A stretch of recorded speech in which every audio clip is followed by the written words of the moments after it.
तमाम सुनने वालों को अस्सलाम वालेकुम और उम्मीद करती हूँ कि आप सब हमेशा की तरह अल्लाह ताला के फजलो करम से खैर खैरियत से होंगे। आप देख रहे हैं abihar.om। नाज़रीन कराम, क्या आपको पता है कि ख्वाब सिर्फ हम मुसलमानों के लिए ही ख़ास नहीं, बल्कि दुनिया के तकरीबन हर मज़हब और हर कल्चर में ख्वाबों को एक राज, एक पैगाम और कभी कभी एक खुदाई हुक्म समझा गया है। कहीं ख्वाब को जादू माना गया है, कहीं आने वाले कल की झलक और कहीं रूहानी सफ़र। आज की वीडियो में हम दुनिया के मुख्तलिफ मज़हब और कल्चर्स के ख्वाबों की अकायद को खोल कर देखेंगे।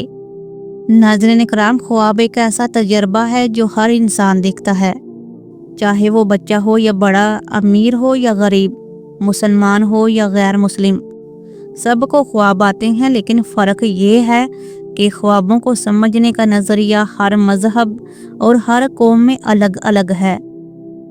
इस्लाम ने ख्वाबों की तबीर को ईमान और सच्चाई का हिस्सा करार दिया, लेकिन दूसरे कल्चर्स में ख्वाब को कभी किस्मत, कभी बदशुगनी और कभी खुदा का पैगाम माना गया। तो आइए चलते हैं इस दिलचस्प सफ़र पर। आपसे गुजारिश है कि वीडियो को आखिर तक ज़रूर देखिएगा। इस्लामी नुक्ता नज़र के मुताबिक इस्लाम में ख्वाबों को 3 हिस्सों में तकसीम किया गया। रहमानी ख्वाब, जो अल्लाह ताला की तरफ से खुशखबरी या रहनुमाई के लिए होते हैं। नफसानी ख्वाब, जो इंसान के दिल और दिमाग के ख्यालात होते हैं। और नंबर 3 पर है शैतानी ख्वाब, जो डरावने और परेशान करने वाले होते हैं। नबी करीम सल्लल्लाहु अलैहि वसल्लम ने फरमाया, सच्चा ख्वाब नबूवत के 46वें हिस्से में से एक हिस्सा है। यानी ख्वाब सिर्फ ख्याली बातें नहीं, बल्कि ईमान का हिस्सा भी हैं। कदीम मिस्र में ख्वाबों को बहुत मुकद्दस माना जाता था। फिरौन के दरबार में ख़ास लोग रखे जाते थे, जिन्हें ख्वाबों का माहिर कहा जाता था। जब कोई बड़ा ख्वाब आता तो पूरे मिस्र के पादरी इसकी तबीर निकालते। इनका यकीन था कि ख्वाब बराह रास्त खुदा का पैगाम है। अगर किसी ने ख्वाब में पानी या सांप देखा तो इसे आने वाली जंग या बीमारी की निशानी माना जाता।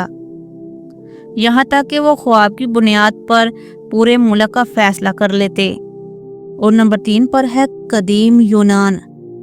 यूनानी फिलासफी ख्वाबों को मुस्तकबिल की खिड़की कहते थे।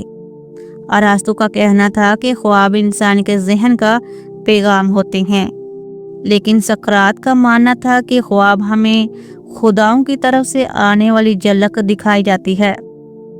यूनानी लोग अगर ख्वाब में किसी मुर्दा शख्स को देखते तो इसे बुरा शगुन समझते, और अगर किसी ने ख्वाब में रोशनी, आसमान को रोशन देखा तो ये खुशखबरी और कामयाबी की अलामत समझी जाती थी। और हिंदुस्तान में ख्वाबों को आज भी बहुत अहम माना जाता है। हिंदू कल्चर्स में ये अकीदा है कि ख्वाब सिर्फ इस ज़िंदगी के नहीं, बल्कि पिछले जन्म से भी जुड़े होते हैं। इनके नज़दीक अगर कोई ख्वाब में सांप देख ले तो ये दौलत और ताकत की निशानी है। अगर किसी ने ख्वाब में पानी देखा तो इसे रूहानी सफाई और सुकून समझा जाता है। लेकिन अगर ख्वाब में कोई रोता हुआ दिखाई दे तो इसे बुरा शगुन समझा जाता है। दिलचस्प बात यह है कि हिंदू कल्चर्स में ख्वाबों को रोज़मर्रा के फैसलों में भी इस्तेमाल किया जाता है। चीन में ख्वाबों को एक रूहानी सफ़र समझा जाता है। इनका अकीदा है कि जब हम सो जाते हैं तो हमारी रूह जिस्म से निकलकर एक और दुनिया का सफ़र करती है, और जो कुछ वो वहाँ देखती है वही ख्वाब बनते हैं। जापान में एक ख़ास रवायत है जिसे हेस्टोयोम कहा जाता है, यानी साल के पहले दिन का ख्वाब। इनका मानना है कि अगर साल की पहली रात को किसी ने ख्वाब में पहाड़, अकाब या बैंगन देखा तो ये बहुत बड़ी कामयाबी की निशानी है। ये अकीदा आज भी जापानी लोगों में बहुत मशहूर है। और चलते हैं यहूदी और ईसाई अकायद की तरफ। यहूदियत और ईसाईयत में भी ख्वाब को खुदा का पैगाम माना जाता है।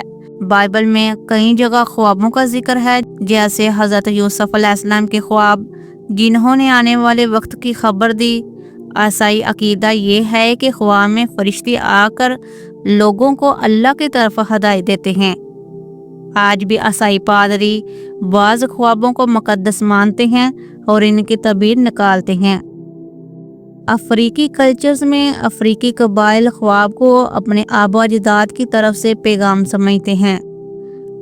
اگر کسی نے خواب میں بزرگ یا قبیلے کا مردہ لیڈر دیکھا تو اس کا مطلب یہ ہوتا ہے کہ آنے والے دنوں میں کوئی بڑا فیصلہ یا تبدیلی آنے والی ہے۔